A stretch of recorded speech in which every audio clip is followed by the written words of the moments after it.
to the start again. It's Monday news time, cause we like to hear the OGGM sing on Mondays. Yeah. What's up, nerds? It's your boy, the OGGM, coming to you live from Site B at 8:40 in the morning on the 29th day of July 2024. It is bright and sunny at the moment, so let's not jinx it, and roll right into the news. That's right, it's Monday. It's time to open up our charts, take out our Sextent, and take a look at all the tabletop role-playing game news that is affecting our community and how it might shape the week, considering San Diego Comic Book Convention is officially ending. And we're about to roll over into the big one, Gen Con 2024, happening in just 72 hours, August 1st through August 5th or something like that. I know it falls on my birthday. It's my birthday. You got to get me presents. And I mean, this one's going to be huge because it's the 50th anniversary of Dungeons and Dragons. And to think it's not going to be celebrated in a bunch of different ways, both positive and negative, at Gen Con is, it's going to be there. It's going to be huge. It's going to cast its shadow over all of Gen Con. Some of that will be positive. Some of that will be, I don't care. And some of that, sadly, will be negative. And we're seeing bits and pieces of that already coming out from the different interviews that they had post San Diego Comic Book Convention. We know Crawford was making the rounds to all the shills, Dungeon Dad, Nerdarchy, all these other guys who they've given copies to, and they were all pretty much cut and paste. They asked the questions they were supposed to ask. Crawford answered the way he was supposed to answer. It felt very scripted, and pretty much the pablum we've come to expect from a press junket, except the one person that surprised everyone was our old friend Jeannie D. Now, 90% of the time, as you know, Jeannie D is not somebody I agree with or appreciate some of the things that come out of her mouth. Sometimes she goes a little too far, but in this case, she knocked it out of the park. In the case with her interview with Crawford, not only was she professional, but she managed to get Crawford to admit to a few things that a lot of us were like, okay, yeah. Now, if you watch the interview between Jeannie and Crawford at around 4 minutes and 16 seconds, she tricks him into admitting that 2024 D&D is a brand new edition. All that bullshit of being backwards compatible and all the stuff you don't need. No, it is a new edition. Crawford let it slip. They consider it a new edition. Everybody considers it a new edition. I don't know anybody who thinks, oh yeah, this is just a continuation update errata and nothing's going to change. Yeah, no, it's a new edition, guys. Whether you want to refer to it as 1 D&D, whether you want to refer to it as D&D Beyond, D&D Next, D&D 5.5, D&D 6, D&D the, Flamethrower, whatever. It's a new edition. It's coming out in 72 hours, because despite everything Wizards of the Coast said about the pre-orders, fuck the people who pre-ordered, it's gonna be at Gen Con. I know you spent $119 to be 100% sure you were going to get it before everybody else. But what we meant to say was, if you give us $119, you'll get it for everybody else other than the 3,000 people who are going to get it at Gen Con. And they'll probably have more than 3,000 copies. But right now they're saying there's going to be 3,000 copies. First come, first serve at Gen Con, at the Wizards of the Coast booth.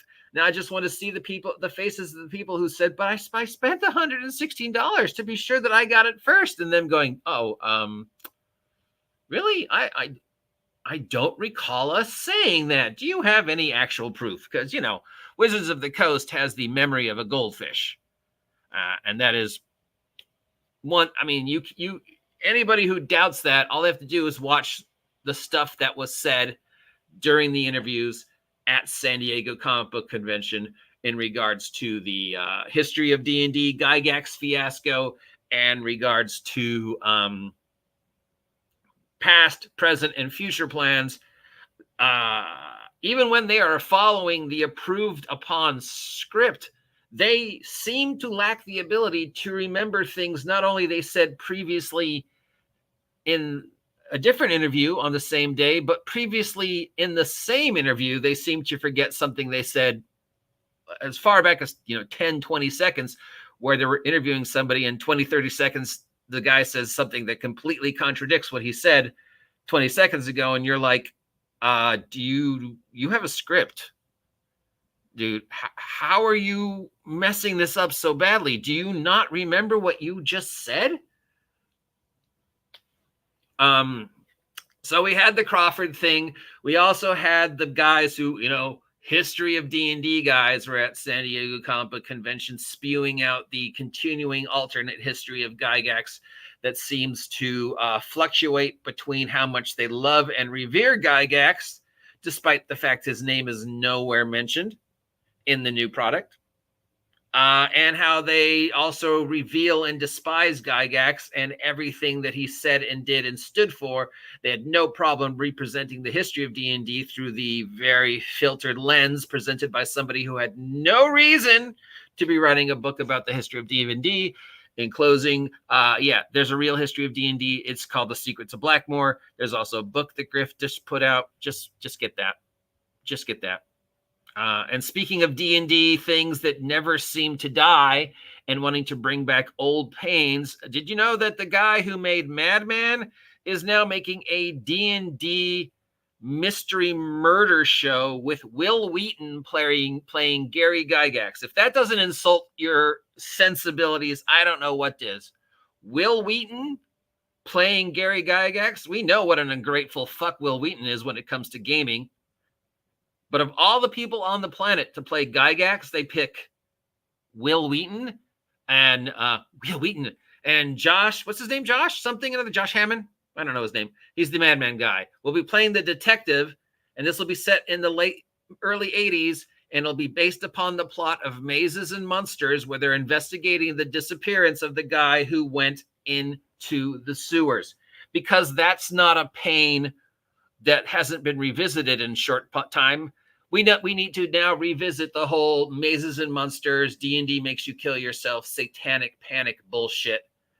So if you think this is going to present D&D in a positive way, if that's the story they're focusing on to celebrate D&D, yeah, it's going to be another fuck old D&D. Look, it made this kid do awful, horrible things.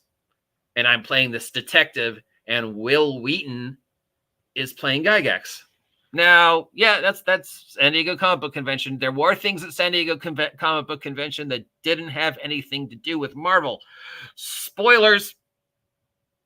If you don't know, spoilers coming up.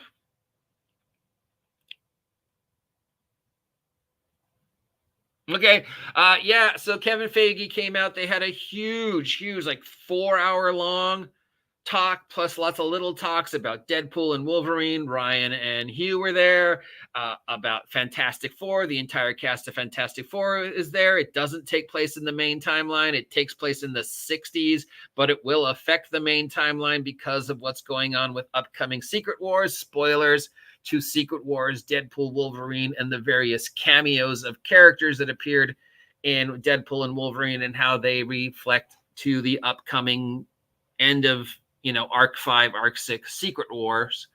The other spoiler, of course, was because of the whole shenanigans with Kang and that actor, they've replaced him with a new main bad guy. And the new main bad guy is Dr. Doom. And the individual who will be playing Dr. Doom is, spoilers, Robert Downey Jr. Robert Downey Jr. will be playing Dr. Doom, not Iron Man. We do not know how this works. The general assumption is it's Tony Stark from a different timeline where he went dark and became Dr. Doom as opposed to becoming Iron Man.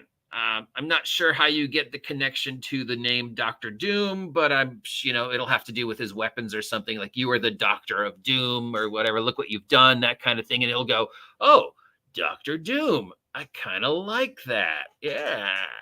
Whatever. I don't know. It's still in the what the fuck stages. A lot of people were excited to see Downey there, but if you listen to the video, there were so many people saying it's Robert Downey Jr., it's Robert Downey Jr., it's Robert Downey. So it was not a well-kept secret. What does this have to do with gaming? Absolutely nothing. But I'm just saying there were things that went on besides just Wizards of the Coast being Wizards of the Coast. And yes, continuing with the Wizards of the Coast being Wizards of the Coast and paizo being paizo, there were some shakeups at paizo that were announced during San Diego Comic Book Convention. Different positions, new positions, people getting promoted, people getting sideways promotion. Nothing like a sideways promotion. If you've ever worked in retail, you know exactly what a sideways promotion is. We're going to give you more stuff to do, but we're not going to pay you more. I had plenty of those when I worked retail, sideways promotions. Yeah, so you want me to do more in less time, but you're not giving me a raise. Yes, but now you're the assistant director of whatever. You're the store ambassador. Okay. So there's stuff going on paizo. There was an announcement of a Dungeons and Dragons comic book coming out from Dark Horse. We do not know if this will be continuing the previously existing comic book storylines that were done in the previous. I think Marvel had it for a while. I think another company had it for a while. There was Planescape ones. There was, Forgotten Realms ones. There was just sort of a generic D&D comic book run. So don't know about the stuff from the past, if this is going to be brand new arcs, continuing previous existing arcs, representing the previous arcs in a new way. Don't know, but we do know as of now, the D&D comic is going to be done through Dark Horse because Wizards of the Coast, Hasbro, is now no longer a toy company. We also know we're going to see some new Lego Dungeons and Dragons minifigures. We saw a sneak of the Dungeons Dragons minifigures, and pretty much everybody who saw them, with maybe one or two exceptions, went, those aren't new. You're literally just repackaging previous existing figures and charging $2 more. So again, if you want D&D minifigures for your Legos, just go to a thrift store. They usually have bags and bags of Legos and minifigs, and you can just find them and you don't have to deal with blind boxes. Or if you're near one and you want to spend the extra buck or two to guarantee you absolutely get the minifig you want, just go to a Lego store. And just, they have them both open and sealed, and you can just go, I want that one. So yeah, and they'll be on eBay, for like $5 to $25. But yeah, so blind boxes, Lego minifigs, only I think 2 of them are actually new. Everything else is just figures we've seen before. So yeah, that's the news. And then finally, because Wizards of the Coast can't stop being Wizards of the Coast, we discovered that almost the entire staff of D&D Beyond had their names removed from the D&D Beyond product. And Wizards of the Coast didn't let them know. They found out by accident that their names had been removed from the product. Now, a lot of people are responding to that with, so the fuck what? You got paid, who cares? Maybe they're removing your names because of the transition. Maybe they're removing your names because of the new CEO. Maybe they're removing your names because of the changes to Wizards of the Coast. There's a lot of reasons why they would remove the names of the staff from the products. And some of those are perfectly fine reasons. The big complaint, of course, is, yeah, you remove my name. How can I prove I worked on it? How can I put it on my resume if I can't prove I did it? But more importantly, they didn't tell them. There was no, email. There was some hemming and hawing, and people were like, yeah, this might, but nobody said, hey, by the way, your name's not going to be in the D&D Beyond shit anymore. No hard feelings, This is like when they fired me. This is what's, I think we could call an Office Space moment, where they do something, but they don't tell you, and they just wait, to use the Office Space reference. Because this actually happened to me. I had an Office Space moment where they fired me and forgot to tell me. And I went to work, and they were like, what are you doing here? And I was like, what do you mean? What am I doing here? It's my shift. And they're like, no, you got fired. No one told me. So yeah, they removed these people's names and they didn't tell them. And people are like, well, so the fuck up, blah, blah, blah, blah, blah. It's like, yeah, there's actually reasons why that's sort of important. One, it's just bad relations with your employees to fuck them over and not just give them the, the wherewithal to take the 5 extra seconds out of your day to send a mass email informing people that this change is happening so they can, brush up their resume. But more importantly, how, and again, from personal experience, how do I prove I worked on a product if my name is not in the product anymore? How do I prove I worked on GURPS Martial Arts? That's 90% me, TJ Storm, and John Arruda. Is my name still in the credits? Is TJ Storm's name still in the credits? Is John Arruda's name still in the credits for GURPS Martial Arts 2024? How do I prove that I worked on that if I put it on my gaming resume? Or the movies I worked on? So yeah, it is important. Also, we had the 2024 Q2 shareholders, and the numbers were what we expected the numbers to be. A lot of people expected this to be the crash, the final crash, Hasbro shutting down. Didn't happen. It's not going to happen. Hasbro is doing what they said they were going to do. They're going to continue to say what they're doing, what they said they're going to do. I do not know why people are still surprised. Chris Cox, the current CEO, came out during the Q2 and said, hey, we're taking Dungeons and Dragons completely digital and abandoning all the physical books. This should happen around 2027. Professor Dungeon Master and a couple other people posted videos about, oh, it's the doom. It's coming to on, people are like, how did I didn't see this coming? Oh my God, we didn't know this was going to happen. Oh, how dare you? Wizards of the Coast, Hasbro, this came out of nowhere. Professor Dungeon Master said, yeah, I called this. And I was like, bitch, please. I've been telling you this was going to happen since 2020. Did anybody give me any credit? More importantly, Hasbro came out in 2020 and told you black and white, clear as day, no ifs, ands, or buts, their 7-year plan, their 10-year plan for D&D. They had a 10-year plan from 2020 to 2030. 2027 is a very important date for a lot of reasons. That's still up there, June 2027. But yeah, they said, hey, this is what's happening. This is the progress. So, and again, they said, hey, we're going 100% digital. And people are like, no, that's never going to happen. And then a year later, they said, hey, yeah, we're taking D&D 100% digital. And people said, no, that's never going to happen. Then a year later, they're like, we're taking D&D 100% digital. And people are still like, fuck you, OGGM. You don't know what you're talking about. And Hasbro's like, no, actually, we're going to do this. I don't know why you people think we're not. Now, the way Hasbro is doing it is backwards, stupid, self-destructive. But the fact that they're doing it should not come as a surprise to anyone, especially since they told you they were going to do it in 2020. And they've continued to tell you they were going to do it at least twice a year for the past 4 years, including at the beginning of this year, when they bought D&D Beyond. And people are like, yeah, this isn't going to happen. They'll still make physical books. And they're like, no, we're not. They have put their battle plan on paper and how they're trying to make D&D a video game and work the same way the video game works. They want DLC. They want pay to win. They want everything you see in any gacha game or Helldivers or any games where you buy DLC, Fortnite, whatever your game of choice is. It has a DLC economy, where you can buy cosmetics and toys and upgrades. In this case, for Wizards of the Coast, it'll be rules changes and supplements and DLC, and stuff like that. And all the books are going to be on there. And they're going to use an AI to make all the new books because they have 50 years worth of stuff.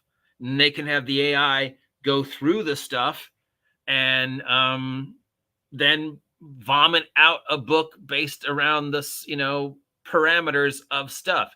Hey, let's do Egyptian mummies. Hey, AI, find every D&D reference over the past 50 years about mummies and mash them all together and write a brand new module. There you go. And then they just have to, run it through a few more times to get rid of all the AI burps, like, hey, AI, on chapter 13, on page, in sentence 12, what the fuck is that word? That's not a thing, But yeah, they don't need a staff of 300 to do that, which is why they keep letting people go. That's something 5 guys can do over a weekend, coding and stuff like that.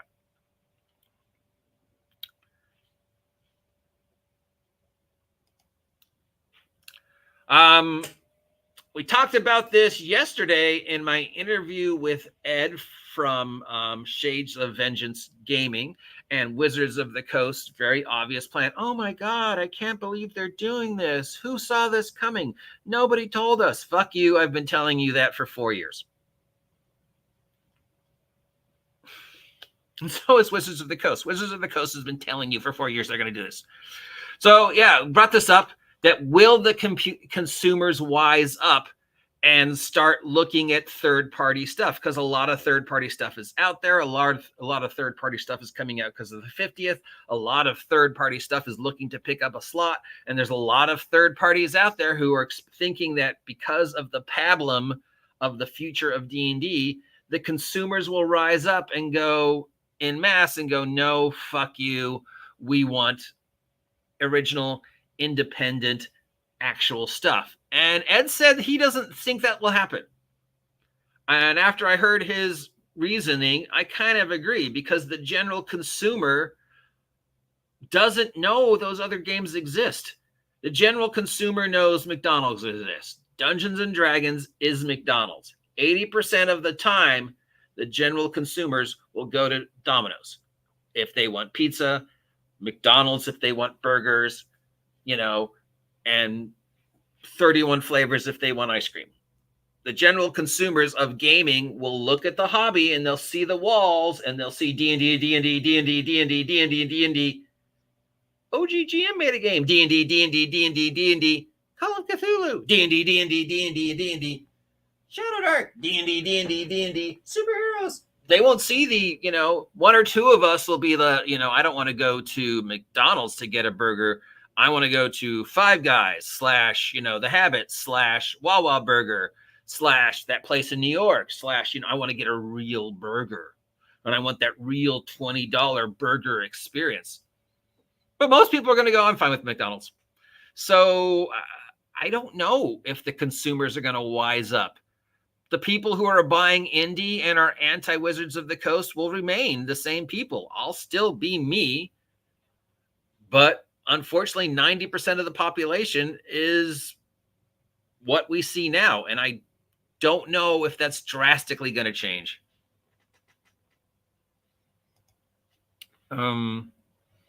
Will people get bored and look around? Sure. But, can you beat the AI pablum that Wizards of the Coast is going to continue to put out? I mean, people complain about, Disney, Star Wars, Marvel, but what's the largest movie in the world right now? Deadpool and Wolverine. Because we don't know there are better choices out there. What's the largest role-playing game in the world right now? Dungeons and Dragons. Is it the best? No. But it's McDonald's. And that's what Wizards of the Coast is counting on. And they're counting on that enough people will want this DLC digital Dungeons and Dragons that it's worth the time and effort. So will they self-destruct? Is Wizards of the Coast their own worst enemy? What's going to happen between now and 2030? Based upon everything we see, they're going to continue to just vomit out this false history, continue to just constantly rewrite their own history, continue to follow a thought pattern that is I think, they think in DLC. I know I said X 20 minutes ago, but there was just a download. So now I have to say Y, because that doesn't work that way anymore. But you just said X 20 minutes ago. No, I didn't.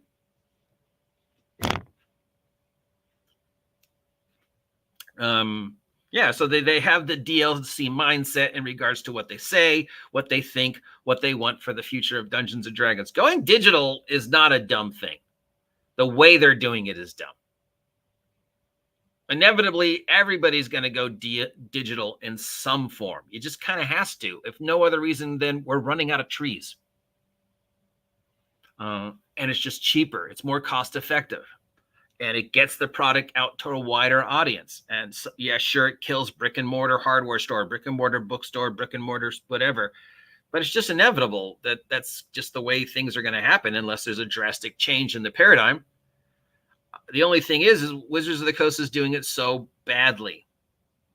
That's the one thing that they have against them, is that they are their own worst enemy, that they continue to fail forward. And this weekend at SDCC is just another example of failing forward. Sure, they were out there, they were doing things, but everything they did just made them look dumb.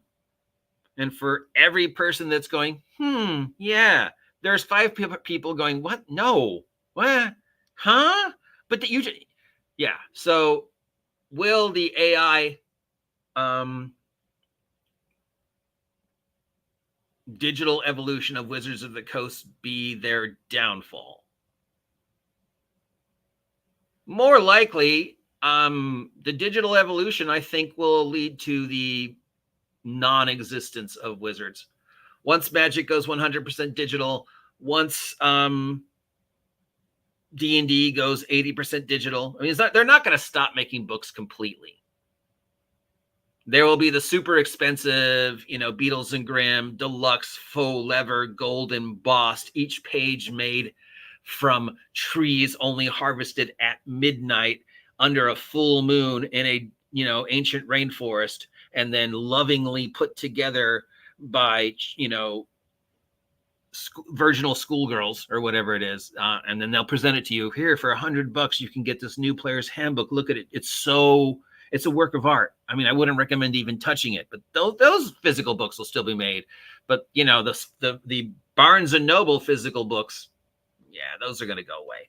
And then they're just going to go, you know what? We don't need Wizards of the Coast.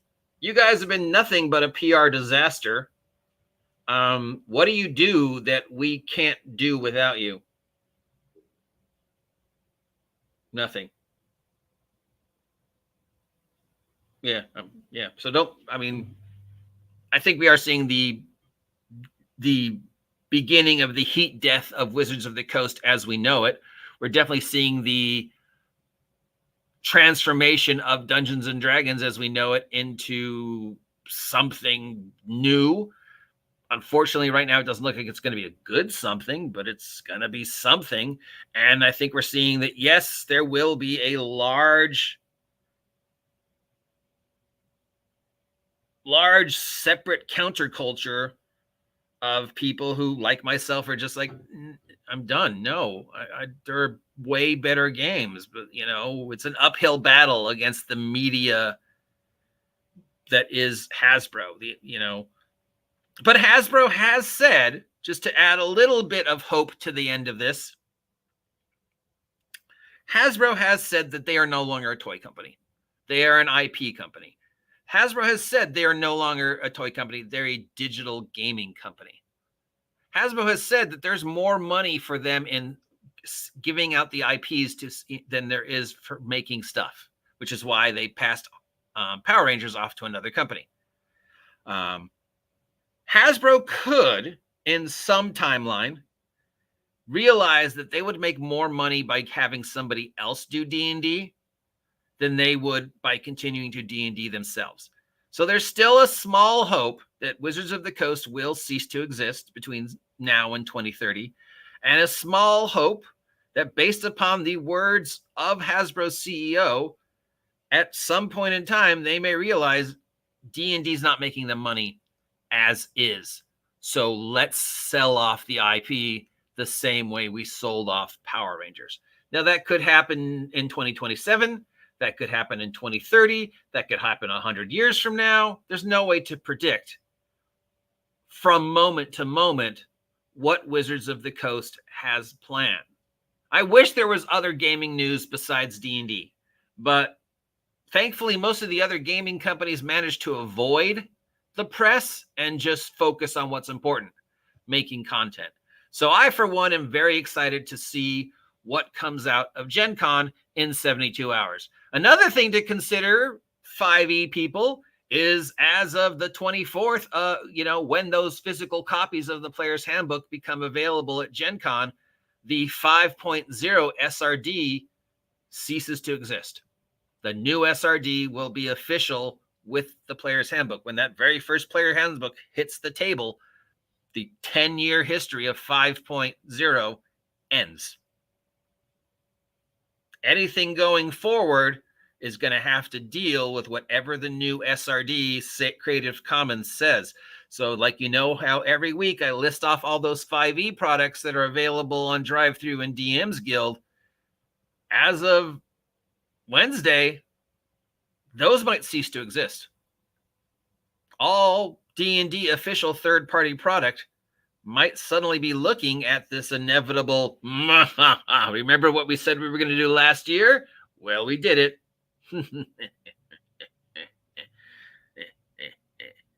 But again, don't be worried, because there are other alternatives out there if you want to continue to make 5th edition product and not deal with Darth Crawford.